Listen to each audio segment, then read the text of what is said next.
Hello student, আজকে আমি তোমাদের সঙ্গে আলোচনা করতে চলেছি মাধ্যমিক 2024-25 এবিটিএ টেস্ট পেপারের হিস্ট্রি এমসিকিউ পেজ নাম্বার 177।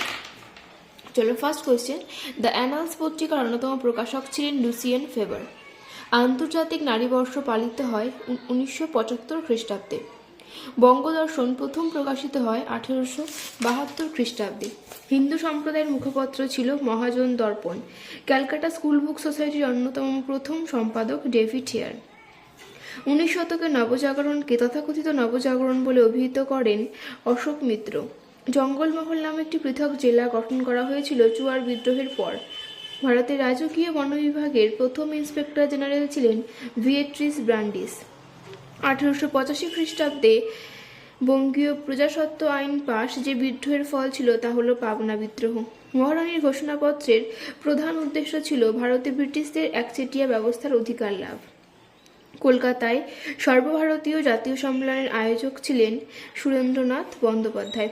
গোড়া উপন্যাসটি প্রথম প্রকাশিত হয় প্রবাসী পত্রিকায়। সন্দেশ পত্রিকার বিষয়বস্তু হল শিশুপাঠ্য বিষয়ক। বেঙ্গল টেকনিক্যাল ইনস্টিটিউটের প্রথম অধ্যক্ষ ছিলেন Pramathanath Basu. Workers and peasants party যুক্ত ছিল সাইমন কমিশন বিরোধী আন্দোলনে। কংগ্রেস সমাজতন্ত্রী দল প্রতিষ্ঠিত হয়েছিল বোম্বাইতে। নারী কর্মমন্দির প্রতিষ্ঠা করেছিলেন উর্মিলা দেবী।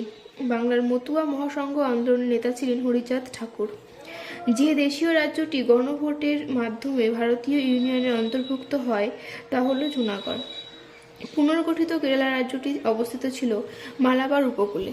আবার নেক্সট পেজ নাম্বার 200,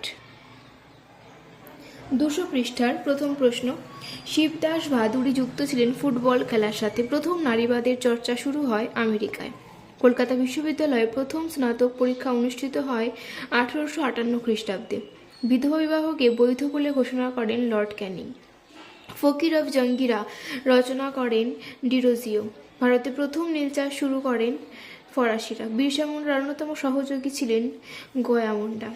আধুনিক জাতীয়তাবাদী বাংলা ব্যঙ্গচিত্রের জনক হলেন গগনেন্দ্রনাথ ঠাকুর। কোম্পানি শাসনের অবসান ঘটিয়েছিলেন 1858 খ্রিস্টাব্দে। সিপাহী মিউটিনি কথাটি প্রথম ব্যবহার করেন স্ট্যানলি। গিলক্রিস্ট পুরস্কারে মনোনীত হয়েছিলেন প্রমথনাথ বসু। প্রথম রেডিও ব্রডকাস্টিংয়ের পথিকৃৎ জগদীশচন্দ্র বসু। ভারতের প্রথম ইলেকট্রিক্যাল ইঞ্জিনিয়ার শিবচন্দ্র নন্দী। বীরেন্দ্রনাথ শাসমল অহিংস অসহযোগ আন্দোলনের নেতৃত্ব দেন বাংলায়। বুড়িমা নেতৃত্ব দিয়েছিলেন তেভাগা আন্দোলনে। ভারতে বিপ্লবী আন্দোলনের জনক বাসুদেব